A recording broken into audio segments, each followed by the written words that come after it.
Oh, yeah, we're running a minute and a half late there, bud, but we're here now and we're ready to go. Hey, how's it going? How you doing? Good morning. It is,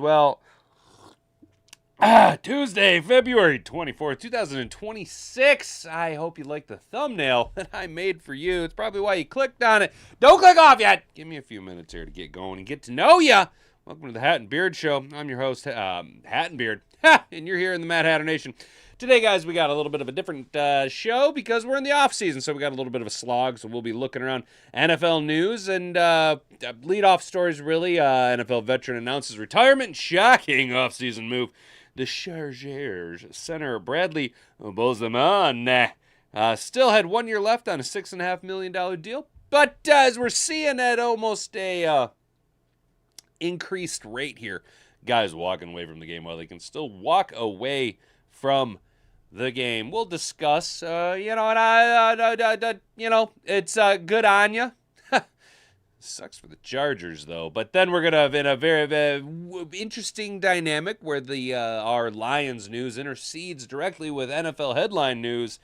Oh, you've seen it on the thumbnail. Lions will play the NFL's 2026 Germany game, which will be somewhat of a homecoming for Amon-Ra St. Brown. I got my own take on that, and it's kind of a different one, honestly. It's an odd take on the whole international arm of the NFL. You're going to want to check that out. And then we're going to go, and as you guys know, the NFL Combine is kicking off this week. You guys know I love the NFL Combine.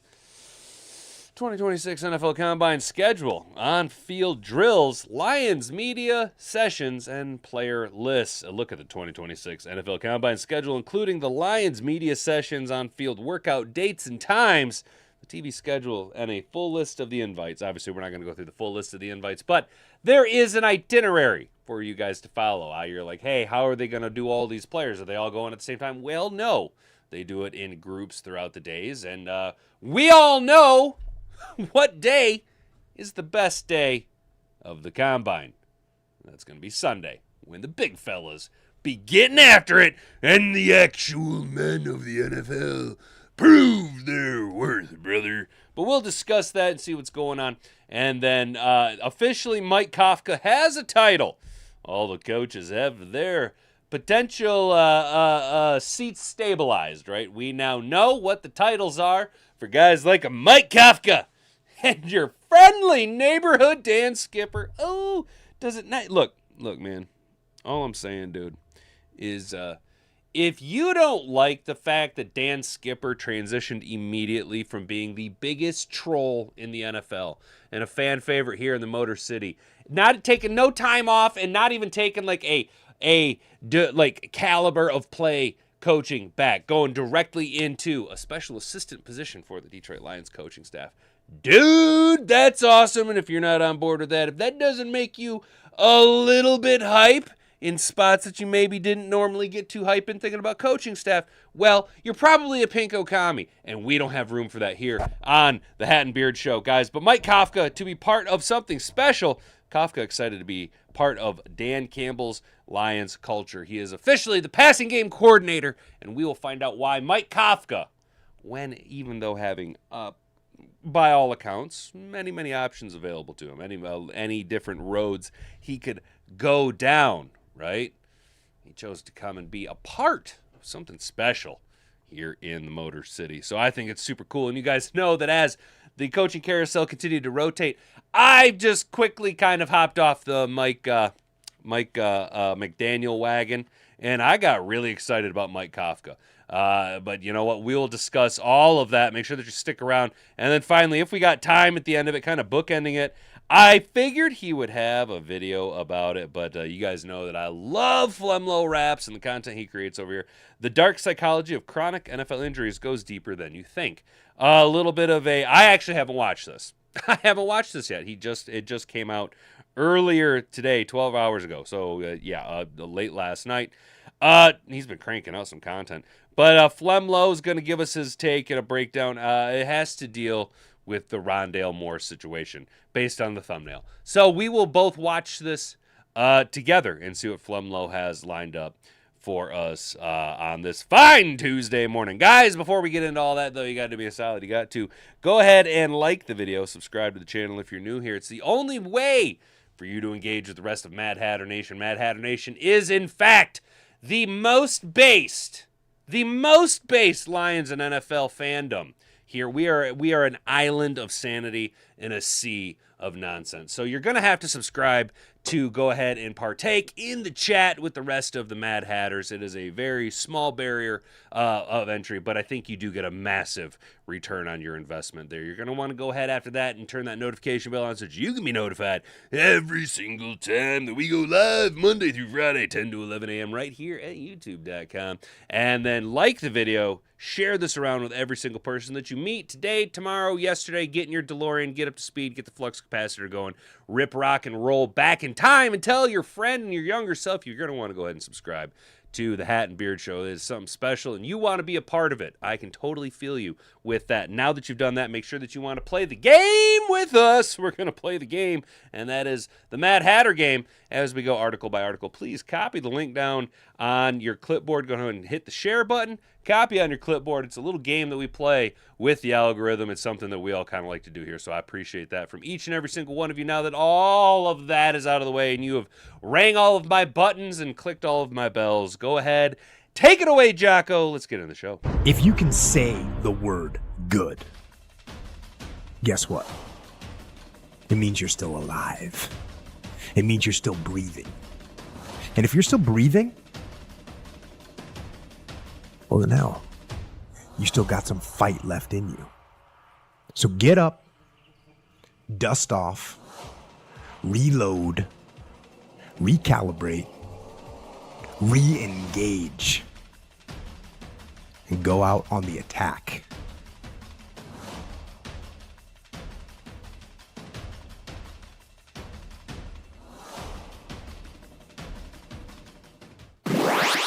All right, boys and girls. So over here at Fox News, NFL veteran announces retirement. Shocking off-season move. The Chargers, Bradley Bozeman, still had 1 year left on a $6 million deal. An 8-year NFL veteran, he started 16 games last season, has shockingly called it quits for his career. I do understand that it does seem shocking, but third team, you know what I'm saying? Third team, 1 year left. He's got a family, dude, and based on what I see about this guy, he's very Frank Ragnow-esque. He's kind of a good old boy. And as this becomes, look,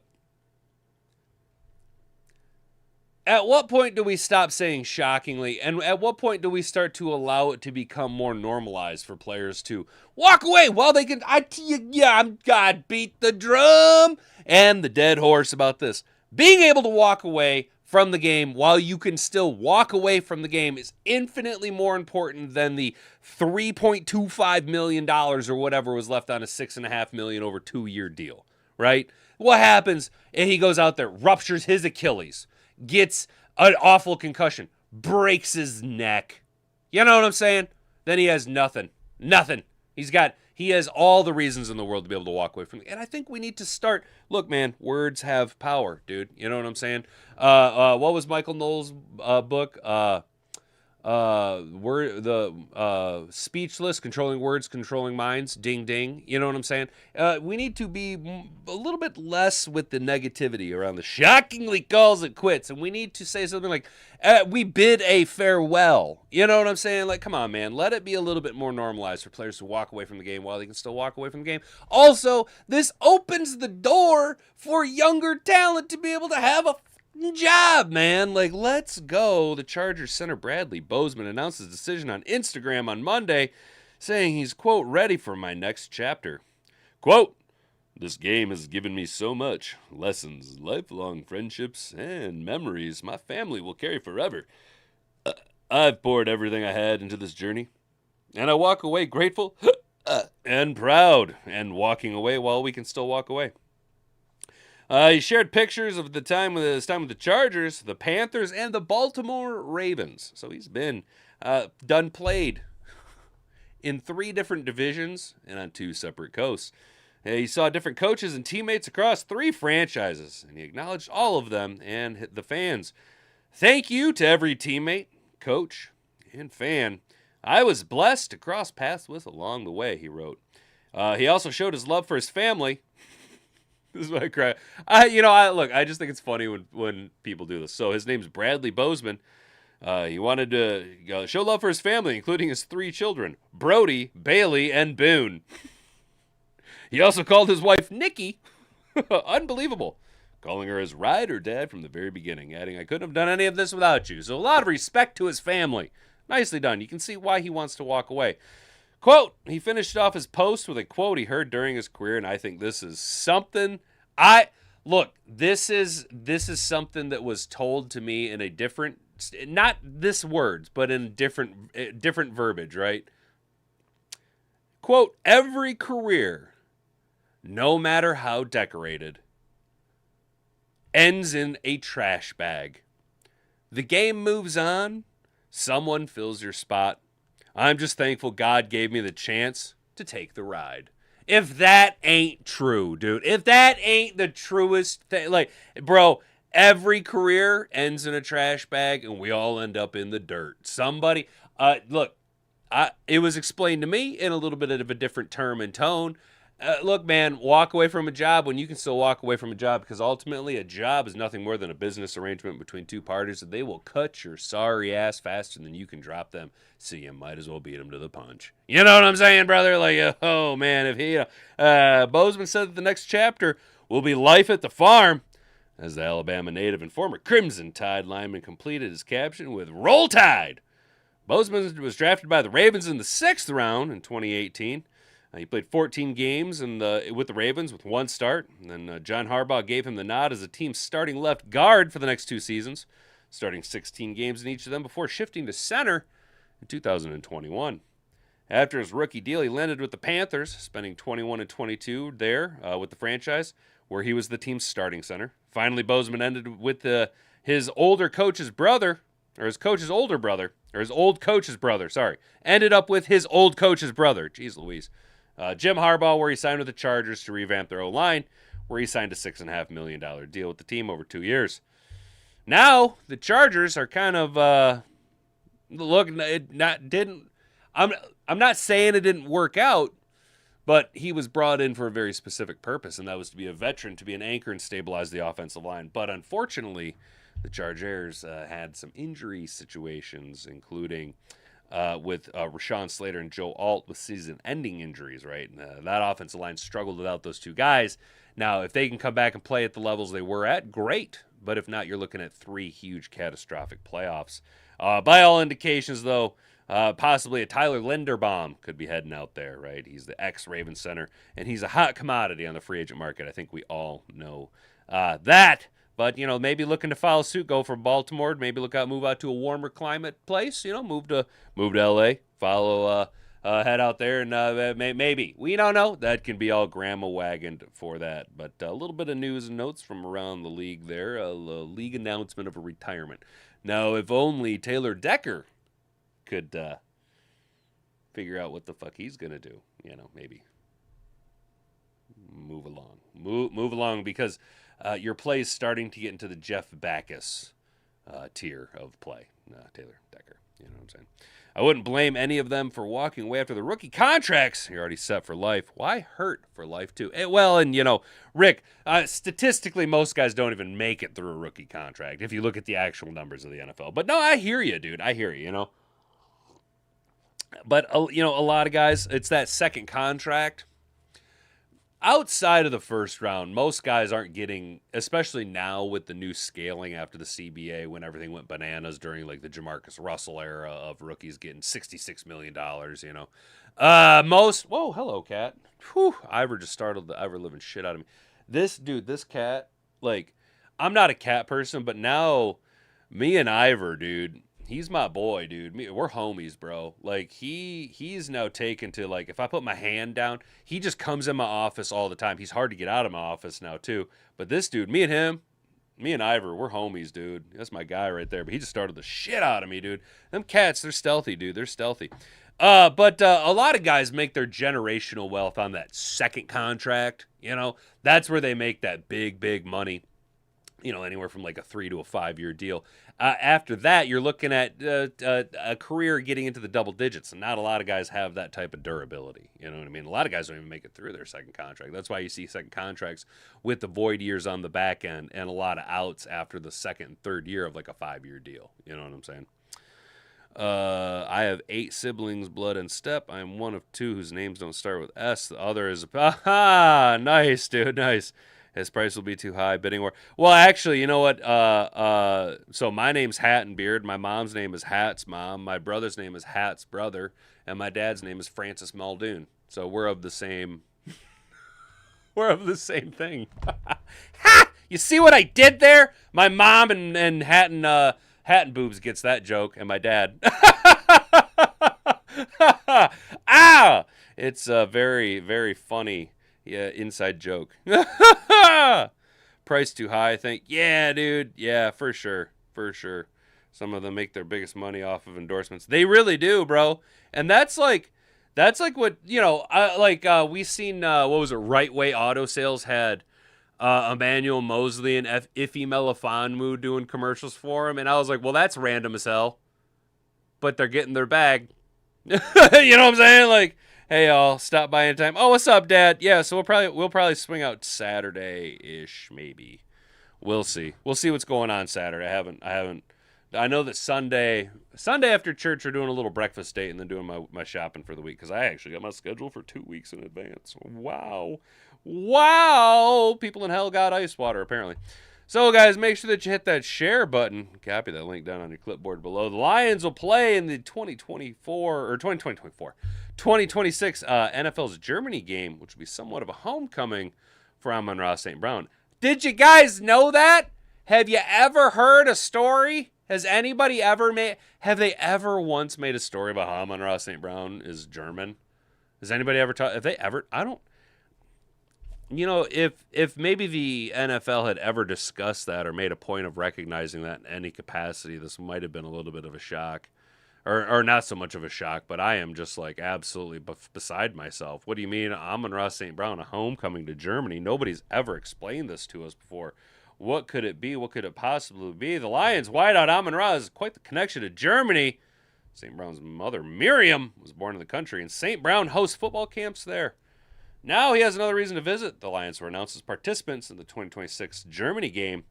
The league announced the news Tuesday, though did not name the Lions' opponents just yet. So it's just the Lions. And you know what?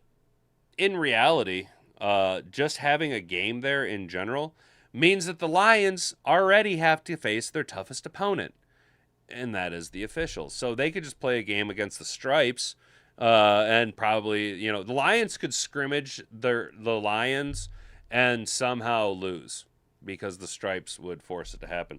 It will mark the first time in over a decade the Lions have played in the international game. The last time they played overseas occurred in 2015 when the Lions took on the Chefs in London's, and of course they lost that contest 45-10. While the Lions play in Germany in 26, the NFL has yet to reveal how many details about the game. Fans know it will be played in FC Bayern Munich Stadium, but don't know the Lions' opponent, game date, or kickoff time just yet.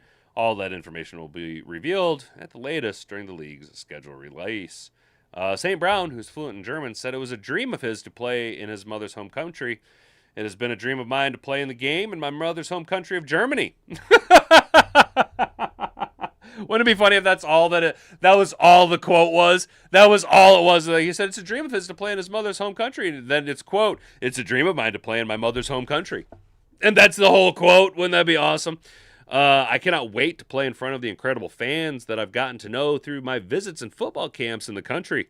Their support for me and the country's instant connection to the Lions brand is inspiring, and I'm looking forward to our teams getting to showcase Detroit football on an international scale.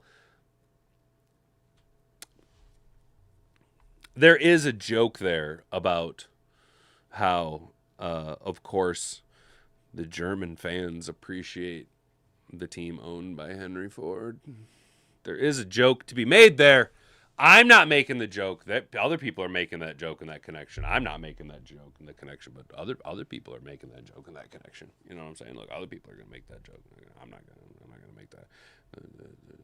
Henry Ford didn't like guys with little hats, is what I'm saying. The NFL will play record 9 international games.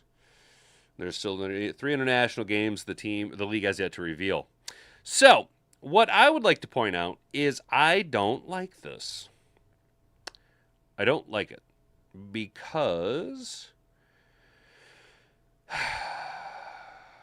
okay. This isn't a graph go up argument per se, but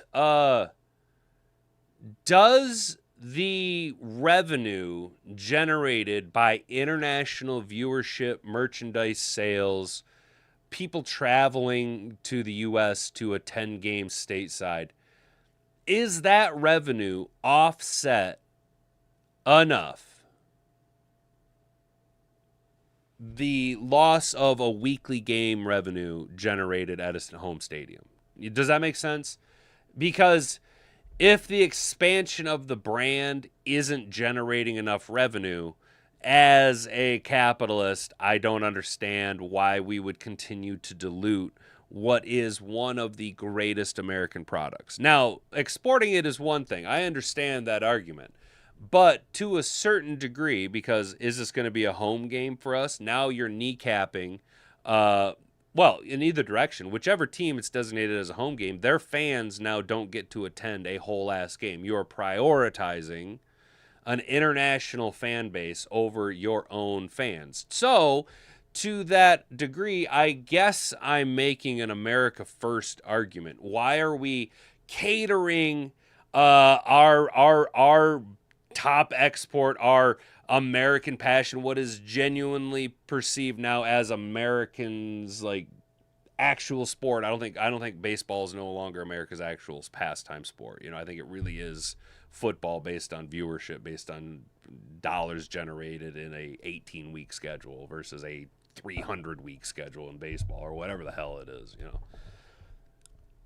Is it worth it to the fandom to say, no, we want Brazilians to consume the product. We want Germans or Englishmen or people who would rather watch a footy match than actual American football. You know what I'm saying? Now, I'm not saying it's right or wrong. It's just a thought that I had while reading this. You know what I mean? Is it actually worth it? I would rather see Americans attending American sports in American stadiums, you know. But, look, if it's generating dollary dues, I don't know, man. I know that there is, like, Roar the Lions UK and stuff. They get a lot of fans. They got more subscribers than I do. You know what I'm saying? Ford built engines for German tanks. Yes, exactly. You see my point, Sam. You're picking up what I'm laying down. I hate international games too, Rick. Why are we taking games away from American sports to go overseas? Oh, Sam, dude. Brother, you beat me to the punch. You knew exactly where I was going with it, dude. Hell yeah, dude. To be honest, nobody cares what St. Brown thinks anymore. He really meant to say German fans don't know shit about football, just like American fans. I'm an elite being. Yes, Mr. Trade City, you're not wrong. He can say that. Damn, you're totally off St. Brown. I get it. I understand why people are off of St. Brown. I get it. I get it. I get it. American football is American sport. Why can't we keep it that way? 100%, dude. My son's favorite soccer team. He lives about an hour and a half away from the stadium. Oh, right on. Gotcha. Yeah, see, and I can understand that. You know, if they're over there and that's the sport that they got to consume. You know what I mean? I don't know, man. I'd rather see Americans attending American sports in American stadiums with American dollars being spent on American products, generating American tax revenue inside America. You know, like, I get it. I'm just glazing America over here, but, you know, I mean, we are the greatest country in the world, and we're effectively the main fucking characters of the human race. I'm not off the Lions, but St. Brown is an arrogant fool. Fair. I'll give you that, dude. I'll give you that. I, for one, feel like there was a definite character shift in St. Brown once he hit his second contract, once we started seeing advertisements, once his podcast really got elevated on a national scale. You've seen St. Brown be less about St. Brown the man and St. Brown the brand. He was no longer about the chip on his shoulder and more about how many dollars can I get. Now, the production is still there on the field. Had a few more drops this year than normal, something you don't really like to see. But if we can get back to St. Brown the man and not be St. Brown the brand, you know what I'm saying? He was just stating facts. 90% of sports fans don't know him as much as they think to do. You're not wrong, Rick. You're not wrong, dude. You're not wrong. The problem is that a lot of times the loudest voices are people, like, maybe not the loudest voices, the people who get the most elevation generally don't know what the flying fuck they're talking about, you know? Goodell's flipping off American season ticket holder. Yeah, Sam, exactly, dude. He's shitting right in the face of Americans. But, I mean, look at the halftime show, dude. Look at the halftime show. The NFL has been infiltrated by American-hating communists, just like every other fucking institution. And what we need is a clampdown and a resurgence of American patriots to take back the stronghold of the institutions that have corrupted this fucking nation. Yeah. Brought to you by Carl's Jr. All right, guys, hit the share button. Copy that link down in the clipboard below. Make sure that you subscribe to the channel in case you haven't already. Turn that notification bell on so you can be notified. You don't want to miss out on all this every single day, Monday through Friday. I mean, it's the best way to start your day. Look, I'm just, you know, I'm just saying. We need to get this more viewers, more eyeballs on this channel, guys. We got to get this out to more people so we can fix the culture of the NFL, right? Look, I'm just one man trying to do it one day at a time. But it's because of viewers like you that we keep turning it up, turning it out. There's a fan base for us. I know there's a fan base for us, nationally across all NFL fandoms. We got a little bit of you trickling in. Let's keep them numbers rolling. The combine starts this week. Here's a schedule of the drills and stuff. Let's see. Should we risk getting copyrighted? Whoopsie poopsie. Indiana football. About Indianapolis, you think about what, the Colts. Indiana football now, shrimp cocktail, and the combine. So all you guys have experience at combine and. No situation. Yo, what the fuck? Shrimp cocktail.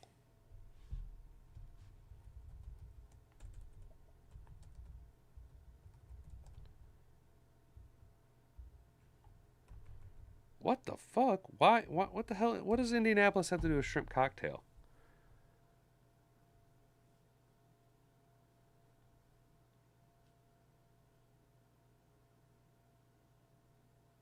Huh.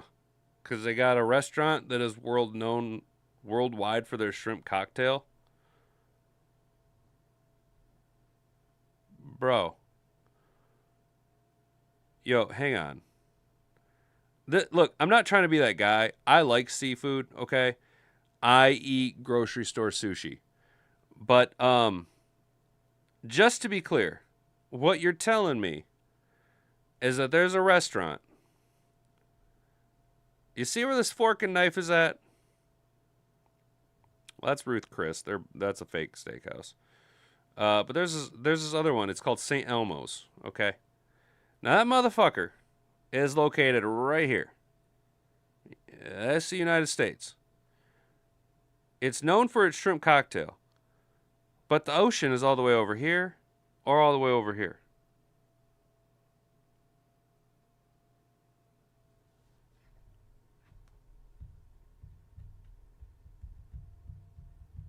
Look, I'm saying, look, I eat grocery store sushi, okay? But I would assume that any place located anywhere along these big-ass bodies of water called the fucking ocean is probably going to have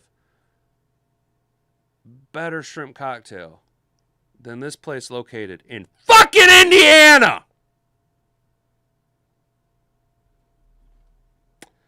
The NFL Combine is technically already underway, but Tuesday really represents the first day in which media things are actually happening.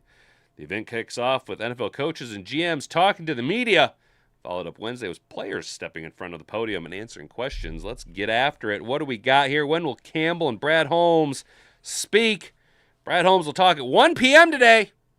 And Dan Campbell will follow that up at 2 p.m. today, February 24th. The media is also expecting to meet both offensive coordinator Drew Petzing and defensive coordinator Kelvin Shepard later on Tuesday, although that media session is not expected to be live streamed. or recorded. So hopefully we'll have some reports on that. Then Thursday will be the TV schedule for the Combine from 3 to 8 on Thursday, from 3 to 8 on Friday, 1 to 8 on Saturday, and 1 to 5 on Sunday. All of that will be on the NFL Network or NFL Plus. And the position drills, Thursday will be the D-line, linebackers, and special teams. Friday will be the tight ends and DBs. Saturday will be the pretty boys, the quarterbacks, wide receivers, and running backs, all of you flashy guys. And then Sunday, well, Sunday is where the men are made, and that will be the offensive linemen doing their combine drills. If you want, I do have a link to this article down in the comment section below. Please follow that to Pride of Detroit. If you want to find an extensive list of all of the players who were invited to participate in the Combine. Ivor, you just scared the shit out of me, man. I don't know why this dude likes to fight doorways. I didn't know that he was in here, but he just popped up in the doorway right here trying to fight the doorway and scared the shit out of me. Holy rippers, that was... Bro, what is going on, dude?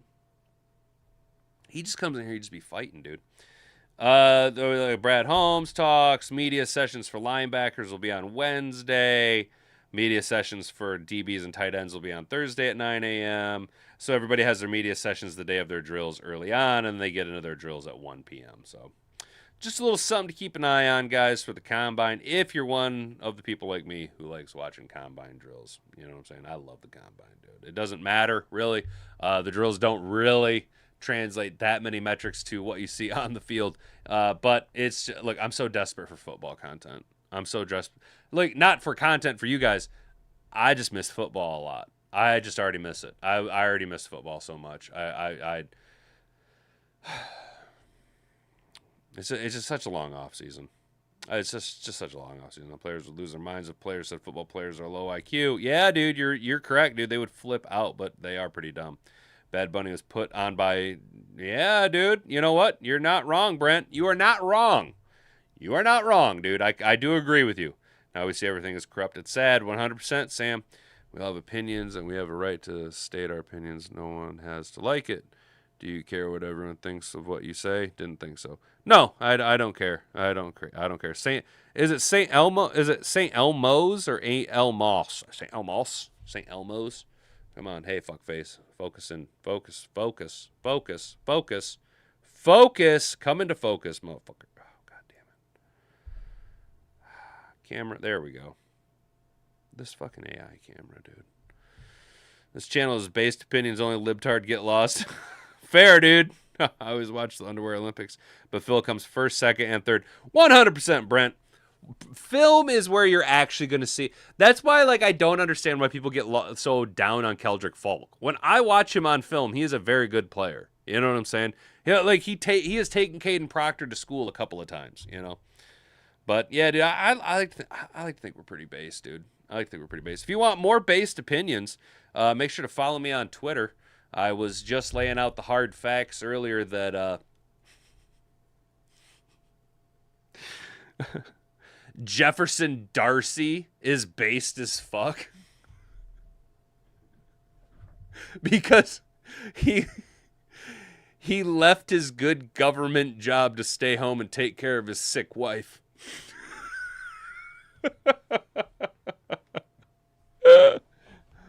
Now, the reality is that Jefferson Darcy was a stay-at-home husband who took advantage of his wife having a fucking good-paying job, and he was a shitty CIA assassin. And his wife's sickness is that she was a sexual freak, so he had to stay home and bang her all the time. But I only know that because for some reason, I can't stop watching afternoon and then into the evening programming on Cozy TV. I love watching old school, wholesome Chungus television. I've been watching Married with Children, a little bit of The King of Queens. I've been watching Friends reruns on Nick at Night. The fuck is wrong with me, dude? I'm such a fucking old guy, dude. Hell yeah, Brandy. Appreciate it. Thank you, dude. Thank you for the Twitter. Yeah, dude, Keldrick Falk is a beast, bro. If Falk can work his way, his first step being slow, he could be great. He's only 25 and a half years old now. That's the thing, dude. That's what I like about Keldrick Falk versus was Akeem Mesnor, or as he's known around the channel, Hurt Foot Guy. Hurt Foot Guy is about to be a 25-year-old rookie with a hurt foot. Keldrick Folk has a ton of potential and is already a very talented player. Like I say, if he could maybe tweak his first step a little bit, but the thing is if he comes to a team like Detroit, we don't need him to do that right away. That's something that he can develop. We need him to be what he's already is, a solid run defender that Aiden Hutchinson can collapse the pocket into in a complementary piece. If he adds that step over a year or two in the league and then becomes that guy, it's an unstoppable force. But you bring in a guy like Keldrick Folk who already does what we want out of that second defensive end and does well already without an injury history like hurt foot guy Akeem Mesnor, then we're ready to rock and roll, dude. You know what I'm saying? Combine is only good for measuring and interviewing. Don't disregard 3 or 4 years of tape because a guy tests really good. 100%, dude. 100%. What's up, Gaviscon? How you doing, man? Also, Mess also has a dominant edge rusher. Oh, yeah. Are you talking Ole Miss? Are you talking about out at Ole Miss? I want to personally thank you for introducing me to the channel. I like freedom. Hell yeah, Brent, dude. Yeah, shout out Brandy, dude. Brandy's fucking gotten me like so many viewers, dude. That's why she's got the blue mark, dude. That's why she's a mod on the channel, dude. Because she's gotten me a shitload of viewers, dude. She be getting me most of my viewers, actually, dude. YouTube don't like the way I be talking, dude. It's over here. Mike Kafka chose the Lions to be part of something special. And you can be part of something special, too, as long as you subscribe to the channel and share this video around with all of your friends. That's the best way you can do it. Copy the link down on your clipboard. Mike Kafka didn't join the Lions simply to take another job. He joined to be part of something special. The sentiment expressed after he was officially named Detroit's new passing game coordinator on Monday underscores why the former Giants interim head coach felt drawn to Campbell's staff. Quote, just getting to meet Dan understands how he operates, the type of person he is, not just as a coach, but as a man. Those things are really important to me, Kafka told Detroit Lions beat writer Tim 2021 man on the latest 20 Man in the Huddle. And I think it's a culture he's built and the program that he's built just from afar and competing against it and watching it over the last several years. It's something I just really respect and really want to be a part of. So it probably is less about the X's and O's and more about just like the people I wanted to surround myself with and be part of something special. That's awesome. The respect for Campbell's culture proved pivotal. The Lions have become known for embracing physical, relentless identity with their head coach, a brand of football Kafka easily gravitated towards. Quote, I just think we aligned in terms of how we saw the game, the physicality of it, the toughness aspect of it, and obviously competing against it. During the interview process, watching that game we played, the former Giants offensive coordinator said, as the conversation kind of developed, it just really felt like this is where I needed to be and where I wanted to be. And I'm lucky to have the opportunity to be here. I am fortunate. Kafka arrives in the Motor City with an impressive offensive resume. We've talked about his resume a million times. We're not going to go over it again. Steve now steps into a complimentary role under Lions' new offensive coordinator, Lil Spud Drew Petzing. The two share familiarity dating back to their time with the Vikings in 2015, a connection Kafka believes will ease his transition to Detroit. Quote, at the end of the day, I'm just looking to assist Drew in anything I can, whether that's ideas, whether that's structure, to take things off his plate. I know, being in that chair, what that all entails, and not just the football side of it, but the personal side of it. So how can I help Drew first and foremost as an offensive coordinator? But then how can I go around and assist the assistant coaches and help be an asset for them to lean on? Kafka praised Goff as a competitor and operator, crediting Detroit's quarterbacks coach Mark Brunell for Goff's consistent mechanics and production. I am always curious why Mark Brunell is never in the conversation for offensive coordinator. You know what I'm saying? You know what I mean? Like, it's just something. Quote, you get to work with great people, you get to work with great players, and they are very talented, Kafka said to Detroit's passing game coordinator. So I'm excited to get to know them, get to meet them, and get to work with them, and help put together an offense that can be pretty special. For a coach who has already climbed the NFL ladder and experienced being the leader from the sidelines, joining the Lions wasn't about obtaining a particular job title. Instead, it was about fit and a shared vision. And, most of all, it was about becoming part of something he believes will be special. If I were to do a search on the word special, I think they said it 47 times. I think we filled an entire short bus with the word special in this article. But it is not, look, all jokes aside. that does say a lot about Mike Kafka. He had a lot of opportunities. He probably could have pursued, if he aggressively sharpened it down in an interview process, he probably could have pursued a head coaching job. I do think he is going to be a person whose name will be on short lists over the next few years for head coaching opportunities. But he said, why? Why take on all that burden when I could continue to build my resume? I could learn from one of the leading figureheads in the changing of how the NFL is evolving into the modern day NFL. The head coaching position has changed under the tutelage of Dan Campbell, I think, and how the NFL is addressed and how coaches perceive game scripts and narratives have been broken around Dan Campbell. You know what I mean? And I think Mike Kafka said, you know what? Let's do that. Why would I take on all this headache when I could go be a part of something special? It'll be less headache for all parties involved, and we could continue. I could be part of a revolutionary approach to the offensive coordinator position. You know what I'm saying? So I think it is a mutually beneficial, and I just absolutely love the hire. It's hard for me to see any negatives of the Mike Kafka hiring as I sit right now, February 24th, 2026. I do reserve the right to change my opinion as more evidence is presented to us as the 2026 season progresses. But as it sits right now, I couldn't be happier with our approach to the offensive coordinator position, the coaches that we've put in place now. I think the Lions have absolutely knocked it out of the park. I think Dan Campbell continues to be a revolutionary in the NFL head coaching ranks. How do I feel, or how do you feel about that, Mad Hatter Nation? Shout out Brandy Coffee. God bless America. God bless America, and God bless all of you. You know what I'm saying? Combine is nothing but a time killer for an off season. 100%, Rick. It totally is. Just like the UFL. It's just a filler. It's a filler. It's totally filler.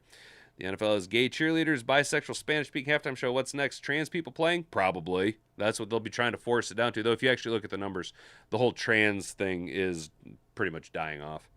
I used to have that nasty TDS disease, but I got a heavy dose of freedom. Now I'm cured. Yeah, Brent, it's crazy. It is absolutely crazy what a little bit of freedom will do for some people. You know what I'm saying?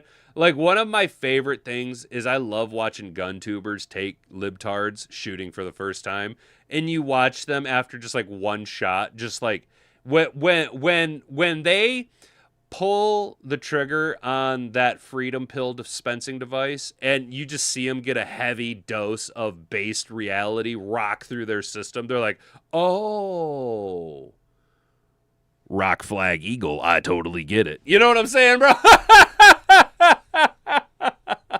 I'm starting to like our new coaches too, Sam. I love our new coaches.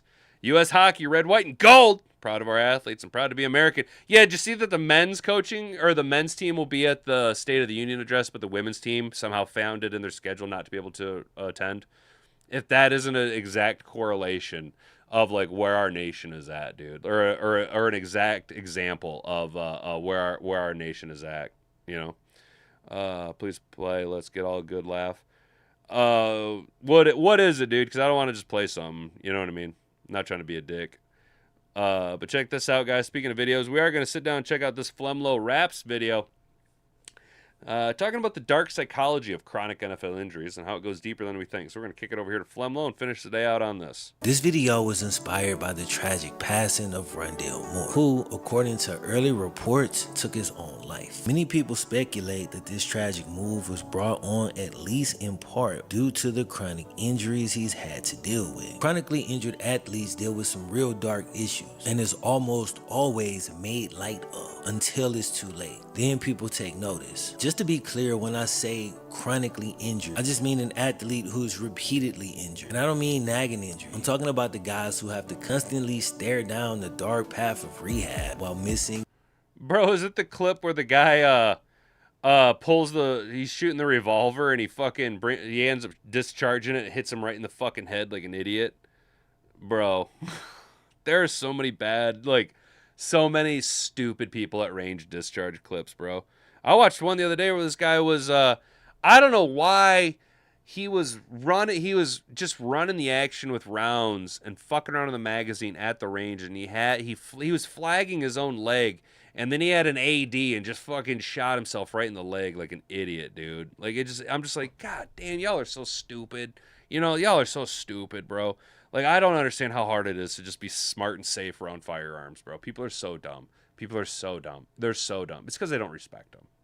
extended periods of time. You might find it strange that somebody could be driven to these depths based on a few injuries that they can recover from. They could most likely still walk and live a pretty normal life. So some people might sit back and say, what's the big deal? Imagine how you'd feel seeing a bird that's lost its wings. Its ability to perform the way it was designed has been artificially interrupted. Even in birds, wing clipping creates psychological problems. The research shows that within 48 hours, the stress hormones spike and stay elevated for weeks. And that sustained elevation mirrors a depression-like state within birds. So imagine humans. Different types of birds get hit harder psychologically when losing their wings. And guess what the variable are? How well they use them and how often they use them. Dr. Justin Ross, a clinical psychologist who specializes in athlete wellness, said, when an athlete loses the ability to train or compete, there's real aspects of grief that come along with it. He goes on for a while, but what he says is essentially athletic injuries create a chain reaction of loss that go a whole lot deeper than just physical. On the surface, it looks simple, but if you keep digging down, you'll start to find that it strips away. Yeah, dude, it's all they've known. Like, especially professional athletes. Like, that's all they've known, and then they don't know what to do. Shifting is very difficult. A sense of community, purpose, goals, and the worst of all, it strips away identity. I discuss aspects of this in videos about Andrew Luck, videos about Joe Burrow. I've been talking about this for years. So when I came across the Rondale Moore tragedy on my timeline, and I looked at his injury history, it's the first place my mind went. But assuming chronic injury played a major role in this tragedy would mean that this is the most severe case yet. I'm sure there were other factors, and while we'll probably never know the full depth of it, I'm sure more details of things will come out. But for today, I want to discuss it from the standpoint of what chronic injuries can do to an athlete's mental state. What you're looking at is Rondale's final time getting carted off. He probably knows it's over. Does this not look like a man who's experiencing grief, anger, sadness? Bro, it's all there. But let's back up for a minute and walk you back to this moment so that we can get a better understanding of what he might have felt. Rondale Moore burst into the college scene as a freshman, 1,258 receiving yards and 12 touchdowns. That put him atop of all the freshman receivers. This put him above names like Jamar Chase, Amon-Ra St. Brown, Jalen Waddle, Justin Ross. To show you how cold this season was, bro, let's take it up a notch. If you took away all 1,200... I don't know if you've seen Max Crosby said that he was the coldest dude he'd ever played in college. Max Crosby said that Rondale Moore was the coldest dude he ever played in college. 58 receiving yards, he would still have just under 1,000 all-purpose yards and 2 touchdowns. When we go ahead and combine those stats, we get the only true freshman that I could find to win the Paul Hornung Award. This award is a big deal as it goes to the most versatile player in college football. Dude's future just look at those names, guys. Travis Hunter twice, Shaq Thompson, OBJ, Tavon Austin, Brandon Boykin, Christian McCaffrey, Jabril Peppers, Saquon Barkley.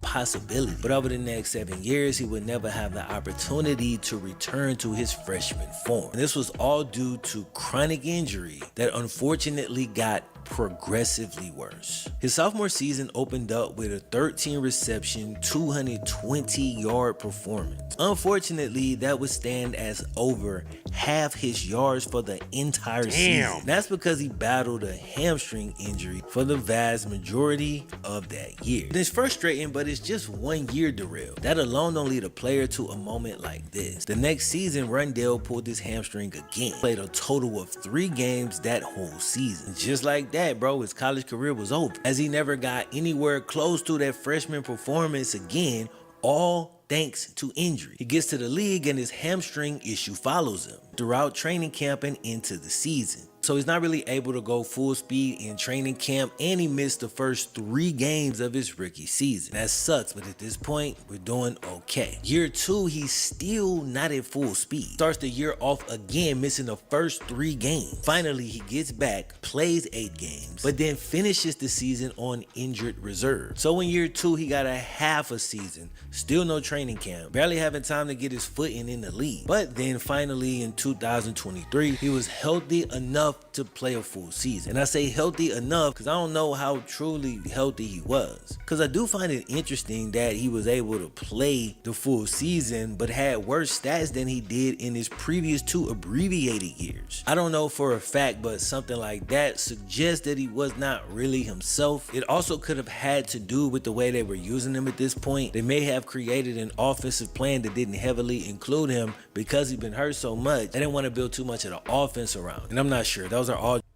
They were also running the ball. They were a top 10 run team those years under Drew Petzing. Just reasonable, educated guesses. So it's been 3 years and he hasn't been himself at all, not once since he came into the league. And 3 years is a long time in the NFL. So guess what happens next?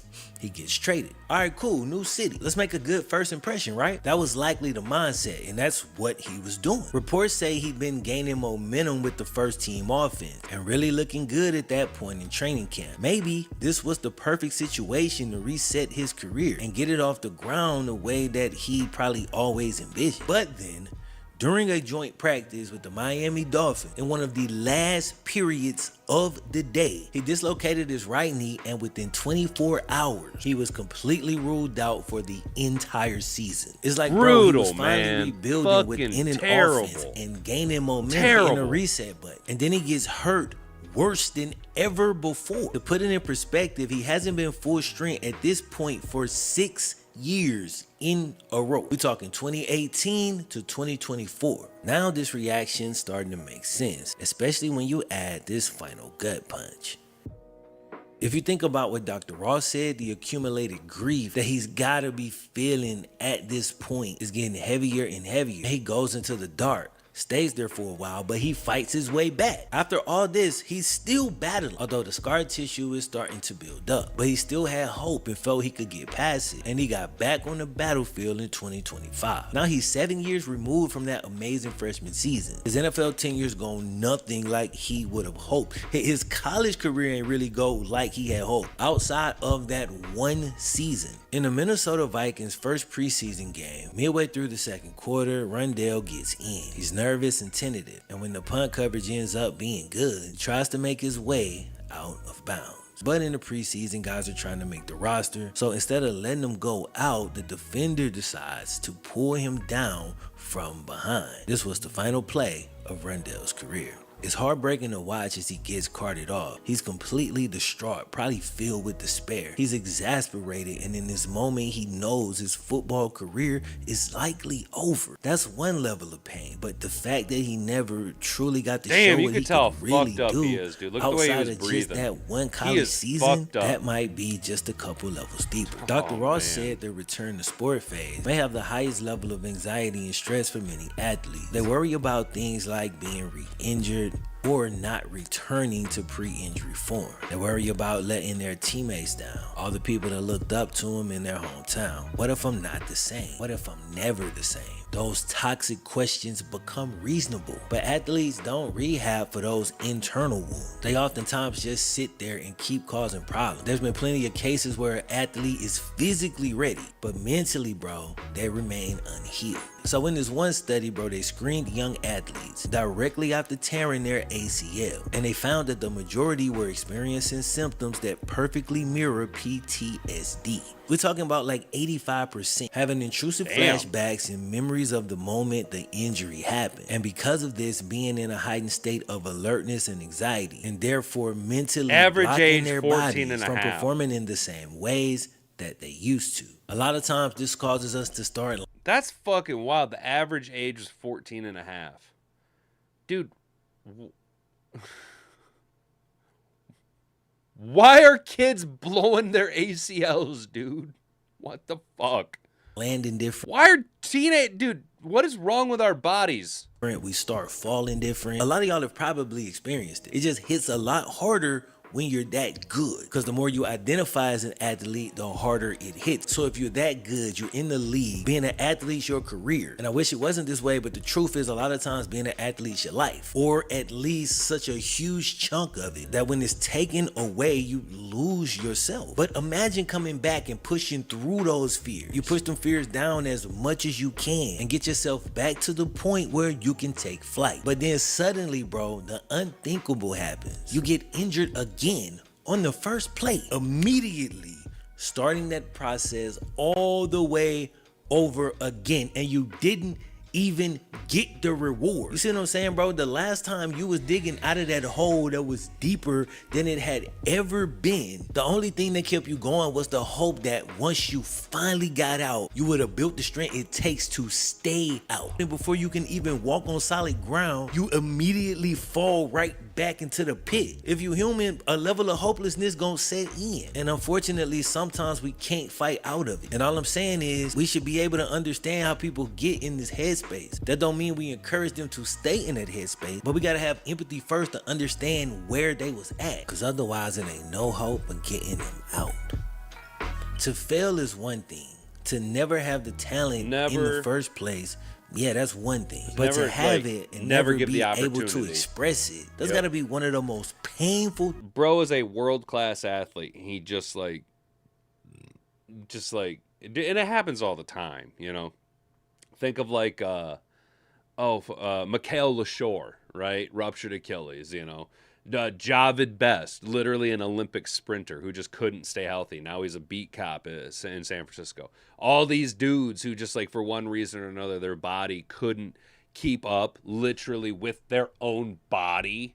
You know, they couldn't reach their like half of their body has an absolute 0.0001% of humans like summit, you know, but all of the like the structures there, but the nuts and bolts holding it together aren't rated for it. You know what I mean? Like it just the pieces just weren't engineered properly, you know, and then it just has to suck to like literally flash all of that ability and then just never be able to have your own body give yourself the ability to reach its physical like limit. You know what I mean? Or reach its limit but never be able to like get to where it actually could top out at, you know? Things a human can endure. One sports psychologist put it like this. He said injured athletes are often ill prepared, if not completely left in the dark, when it comes to the emotional and psychological aspects of injury and recovery. He says the secondary trauma, the psychological hit, can be as challenging as the injury itself. Athletes are way more likely to suppress, ignore, or refuse to confront the psychological side of the equation. You know, athletes are trained to push through pain, and it's a ton of value in that. And when I talk about this stuff, I don't talk about it from a place that we're gonna just find this perfect balance. I talk about it from a place of being frustrated that we're not even trying though. See, everybody places physical pain above mental. I pretty much look at them on an even playing field. And in the case of athletes who are chronically injured, they can even work together to make things tough. Studies show that athletes dealing with depression and anxiety actually took on average 70 days longer to recover from the same injury as athletes who are in a good mental space. And we can but that makes sense. We've talked about that for years, how people heal on placebos. You know, the mind is a crazy powerful thing, you know. So yeah, that checks out. Just based on circumstantial evidence, just baseline surface knowledge, right? We know placebos have effects. We know that the mind is incredibly powerful. Can infer that the more you get injured and have to constantly go through the rehab process, the worse your mental space is probably gonna be. And what about this aspect? When guys retire from sports, whether they stopped after high school or went on to have a Hall of Fame career, the one thing most people miss is the camaraderie, the relationships you build being part of a team. When football is over, many guys find themselves isolated, and the isolation alone has led to many tragedies in the past. Dude. The chronically injured athlete goes through the same thing on top of everything else that he's dealing with. He's separated from his teammates most of the time. I mean, admittedly, like at any form, life after football fucking sucks. Like, it just sucks, dude. It not like indefinitely, but there is a period, whether it be a short period or a long period, where it just fucking sucks. It just fucking sucks. And the best he can hope for is some other guys in rehab going through a similar process around the same time. But that funny thing that happened in practice don't hit the same when you see it in the group chat, but you wasn't there. And it can be real easy at that point to start kind of feeling like you on the outside. When your teammates go on a road trip, most rehabbing players don't travel. So you combine all the psychological stuff we already talked about. That feeling of isolation stretched over multiple years is not a good thing. It gets to a point where it's more painful to hear about what you missed out on than it is to just avoid talking about it at all. But your football friends, that's all they talk about. Even when they talk about something else, they reference football. And then when you're doing this as a professional,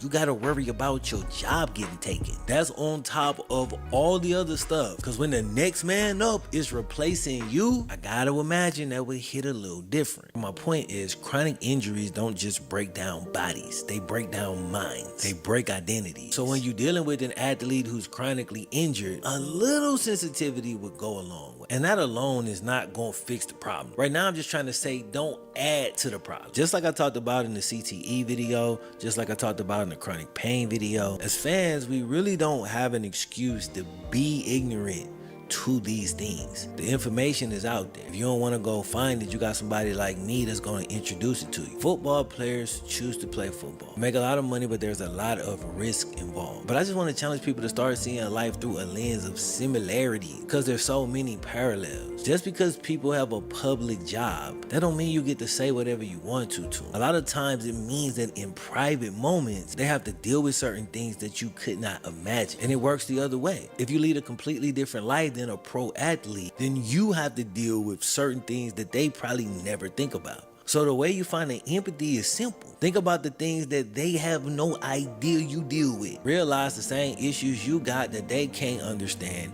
They got issues that you may not understand. We can get into some really dark spaces for a variety of reasons. And it's why I come on here, even though some people hate it, and encourage people all the time to build a relationship with God, because sometimes it gets so dark that only He can bring you out. And I know we live in a time where there's a lot of dark things going on, and the best I can do is tell you how I try to deal with it. I try to be some type of version of light, or let the light shine through me in what I do. And I don't mean running around like this all day. I mean having a generally positive attitude. Whatever your skill is, or whatever your trade, bring the light to that. And that's the best way to fight against dark. You know, sitting back and saying what these people should have did, or what these people should have did, you can't control them people. All you can do is control how you interact, what you put out in the world, and how you treat people. It can be helpful to start seeing people in 3 dimensions, meaning he's a football player, but he's also a person. And not just a person, but a person who lost something. A person who might be struggling right now. I'm gonna just stop it right here, but if you picked up anything in this video, I hope you let that inform how you move going forward. Rest in peace to Rondale Moore. Condolences to his family. He honestly seemed like a really good dude, and a lot of times it's the good dudes that take things the hardest. So if you got a friend that you know is a really good cat, don't just always hit him up to lay all your problems on him, bro. And he probably not gonna tell you directly, but pay attention. And when he needs it, maybe you can give him a little boost. Well, yeah, there you go, Flemlo. He ain't wrong. He ain't wrong. There's a lot to it. He ain't wrong. You never heard of these injuries back in the 70s to the early 2000s? Exactly, dude. Like, I feel like it's the atrazine in the water supply. It's all the fluoride that we're injecting into the kids. It's a mind control drug. Sugar is dangerous to the human body as cocaine. So I do neither. I'm down 90 pounds eating carnivore. Damn, brother. Yeah, that carnivore diet, that will fucking drop the poundage off you, bro. Yeah, dude, Roger Dell couldn't handle no Ronnie Lott, dude. Hell no, he couldn't, dude. See, now Brent Lighton, let me ask you, dude. You're a carnivore guy. Let me tell you one thing you could do. If you really want to take your carnivore diet to the next level, dude, bro, stop eating pork. Pork is fucking terrible for you, dude. Pork is a fucking filthy animal, dude. And the product that you eat is so fatty and greasy, dude. Just eat fucking bird meat, cow, and water meat. Just eat that, dude. Just eat that, and you're good to go, bro. You're good to go. I haven't eaten. Now, okay, I'm not like a small hat when it comes to pork. You know what I'm saying?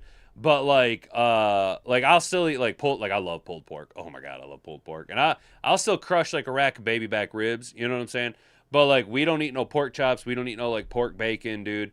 We don't eat any pork product. You know what I mean? Our turkey sausage, a lot of beef, a lot of fish. You know what I'm saying? A lot of bird meat. You know. Yeah, dude, drop the pork, dude. Oh no, Brandy, you got to cut the pork out, dude. It's so bad for you, dude. It's so fattening. Back when they drugged them up and sent back on the field, injuries still existed. They just didn't report them. Ah, that's a good point, Rick. That's a good point, dude. That's, because like we talk about now about like, well, how can people get concussions all the time? It's like, dude, when I was coming up, if we counted concussions the way that we count them now, half of the kids, including myself, we wouldn't be allowed to play ball. Because like we were just like, dude, we were just concussed 90% of the damn time. You know what I mean? Yeah, pork's full of the PUFAs. Bird meat is too. Ruminate meat for the win. What's ruminate meat? What is that? Explain. Or I can dig up. I don't mean like explain yourself. I mean I'm curious. Ruminate meat. What's that mean? Ruminate meat comes from hooved grazing animals with special four-compartment stomachs. Oh, okay. That digest cellulose. Primary sources include cattle, sheep. Gotcha. You know who would have known that? Hat and Boobs would have told me exactly what that is. I bet you if she's watching this right now, she's like, it's an animal with multiple stomachs. Stupid. Yeah, dude, it's beef, dude. Beef is king, bro. Beef. Beef and venison, bro. Beef and venison and bird meat, dude. We've been eating a lot of chicken. Been eating a lot of chicken recently. But that's because, like, and fish. Been eating an obnoxious amount of fish recently, but that's because we're doing it's the Lenten period, dude. Yeah, you gotta get off that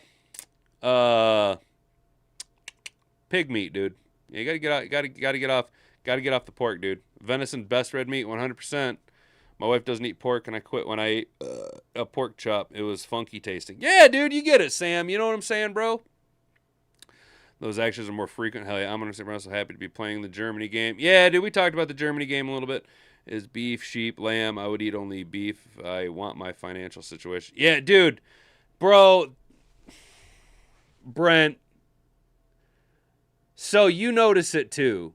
Like, dude, they are trying to price us out of being able to buy beef, dude. Like, am I crazy? Am I crazy, dude? Like, I swear they're trying to price beef out of everyone's price budget or price point, dude. It's so fucking ridiculous. Let alone, like, dude, it was already, like, kind of pricey to buy, like, grass-fed and finished beef. And now it's just getting to the point where, like, just fucking, I guess what you'd call regular is the price of what grass-fed and finished used to be. You know what I mean? Dude, they're trying to price us out of fucking beef, and it's annoying, dude. I hear you on that, though, dude. Dude, if it weren't for the cost of beef, I would probably eat some form of beef with every single meal. I mean, I already kind of do. Recently, I very much, if you guys really want, check, all right. You guys really want, like, a really good protein-loaded breakfast, dude? Check this out. Go to your grocery store. I'm gonna use Meijer as the example because that's the local grocery store here that I got, right? So you want a protein loaded breakfast, dude. Go to Meijer and get yourself a pack of their smash burgers, the little 4-ounce balls, right? Smash them all up, throw them in the fridge, throw some cheese on them if you want, right? So you got like patties, you know what I'm saying? And then Hat and Boobs makes these like sheets of, they're basically like sheets of like omelet, you know what I'm saying? And in the morning, what you do is you take that burger patty with some cheese and your slab of omelet with whatever you want in it, right? You put that bad boy in your air fryer, turn that bad boy to toast, for 7.5 minutes, toast them fuckers up, dude. Then what you do is you put the egg on top of the beef patty on a plate, dude.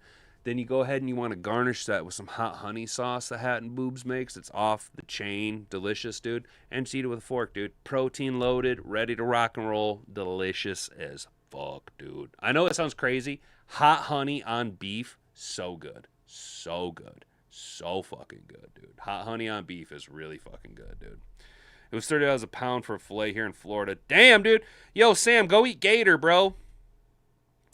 You love pork? That's fair, dude. Yeah, Detroit Sports Talk, dude. Yeah, dude. Fucking Mike Kafka picking us over everybody else. Isn't that dope? Seafood is, especially if you're on a coast, dude. Like, I'm not the most wild about seafood, but, like, it's hard to not love seafood when you're out on the coast, dude. We went to South Carolina a few times when I was a kid, dude. And even then, I wasn't even that big about seafood, but seafood out when, like, fresh seafood. Ooh-wee. Ooh-wee, sucker. That's a dang good biscuit. When I'm grilling, tell everyone bring their own damn steak or they're getting a hot dog. Yeah, bro, for real, dude. For real, dude. It ain't like it used to be. It ain't like it used to be, bro. For real. On carnivore, you need fat. 70% of your calories need to come from fat. You can eat as much beef fat as you want, but PUFAs, polyunsaturated fatty acids, slow down the loss. Do I like sushi? Detroit Sports Talk, I fucking love sushi, bro. I love sushi. Brent, to your point, though, on carnivore, yeah, see, that's the thing, though. I got plenty of fat. I got plenty of pork belly just sloshing around here. I got some good back straps. I got plenty of fat for the old body to go ahead and burn on through, dude. It's like I've got a million granola bars just duct taped to my fucking core, dude. Dude, bro, what was I eating? Wasabi flavored. She was getting wasabi. My mom gets me these dried wasabi coated peas that are real fucking good. I used to get them at 7-Eleven, dude. They were wasabi coated cashews, bro. Wasabi cashews, wasabi peanuts aren't too bad, dude. I like wasabi flavoring on shit, dude. Yeah, my mom loves sushi too. That's typically what we do for Mother's Day. Is I like to take her to go get sushi. It's one of my favorite things, dude. Like, and what's crazy is growing up, I had no interest in sushi. I didn't try sushi until I was like 22 or 23 years old. And the only reason I tried sushi is the girl I was dating at the time. She was like, let's go get sushi. And normally I'd have been like, hell no, fuck no. But I was totally open to the idea of sushi because I was 10 hits deep on an acid trip. And I was like, sure, fuck it, let's go ahead. And I tried sushi and it was one of the best foods I'd ever fucking had, dude. One for me and one for my daughter. That's enough for the bank account. Yeah, no shit, Rick. I still have 20-pound tire I need to lose. It's an inch thick, way around my belly to the back. Dude, Brandy, you've never had sushi? It is fire. It is absolutely fire, dude. It is so fucking good, dude. Yeah, so Brent, dude, the thing with I like trying new foods. Hell yeah, Mr. Detroit Sports Talk. I'm open to it, but like I also know what I'm gonna like and what I don't like. You know what I'm saying? Like I know certain things that it's like I'm just not gonna like the texture. I know I'm not gonna like it. You know what I mean? Like it's just like it might taste good, but I can't do the texture of it. You know, like the flavor in those little boba things is good, but it's disgusting. It's so fucking gross. Boba tea is so fucking gross. But like the flavor palette, like it's cool, but they're fucking gross. It's so gross, dude. It's so gross. You know what I'm saying? So Brent, dude, I also have a tire that I need to lose, my guy, and we got to get up on out of this one. Maybe you should try what I'm gonna try, dude. Here, so I had a pretty good injury to my lat over the past few weeks. Basically from like New Year's up until about the start of February, I had this real bad lat injury that was causing all kinds of issues into my shoulder and stuff. So I've been spending this whole month just doing my own form of rehab and PT. Moving into March and then into April, I'm going to actually introduce, and this was something that I never ever really did after my high school athletic career. I'm going to introduce cardio into my workout routine just for fat loss. But I'm not going to do anything crazy difficult. I'm not going to run. I'm not going to walk. I am actually going to get a rowing machine and I'm going to use rowing as my cardio. Jump rope is also a good route that I've utilized in the past few months to help with cardio. But if you really want to burn fat, dude, especially that mid-tire section, dude, we're just, lots of planks, dude. Planks are the best way to chisel out your core, dude. Work on those obliques, dude. And then we're just going to, brother, you and me are just going to have to bite the bullet, dude. We're just going to have to bite the bullet, dude, and just going to have to row like our Viking forefathers. You know what I'm saying? Sushi is awesome, Brandy. I like fish raw better than cooked now. I was scared to try it originally because it sounded gross. Yeah, dude, it sounded gross. I'm totally there with you. I was like, raw fish, gross. But then I was like, I'm fucking tripping balls on acid. Let's go! And, dude, so what you do, Brandy, is you go and get yourself a nice little roll. You know what I'm saying? Try something simple like a spring roll, just so you can understand the texture and flavor profile of general sushi. You know, like what most of them are going for. If you like fried foods, you're gonna want to look at like more of a tempura roll. You know what I'm saying? Figure out what kind of eel sauce you like. If you like spicy or if you like more creamy stuff, you know. And then just like what you do is you get your little dish, you know.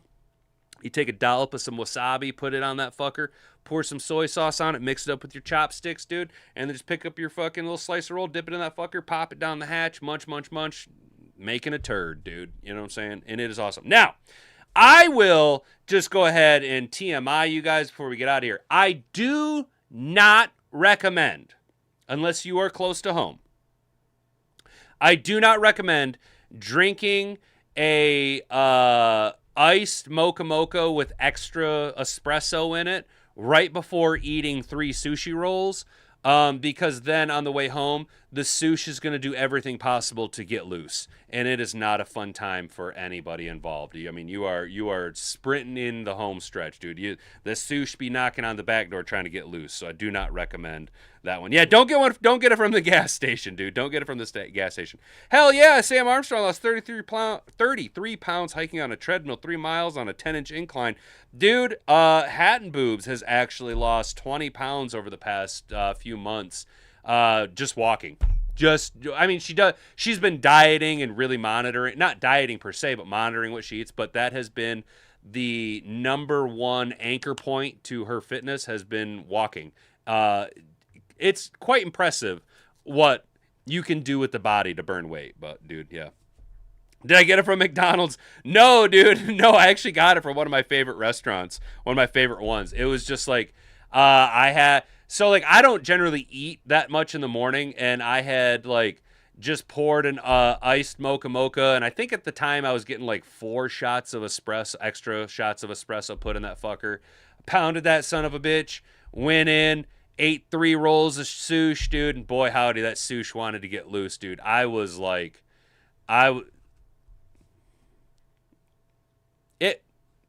it was close. How's that? We were Hail Mary full of grace. You know what I'm saying, dude? I didn't want to get shit all over the place. You know what I'm saying? So, all right, guys, we're going to go ahead and get up on out of here after that little TMI story for each and every one of you. I do want to say thank you to all of you who tuned in, subscribed to the channel, shared this around, or dropped a like, or commented, or did anything at all. Thank you so much for having the time to engage with us, dude. It's super awesome of you. Stay out of trouble. Don't do anything I wouldn't do. We will be right back here tomorrow with you guys at 10 a.m. to discuss more off-season shenanigans and tomfoolery. All right, guys. I've been Hattenbeard. You've been an attentive audience. Until next time, bonga bonga. Frig off.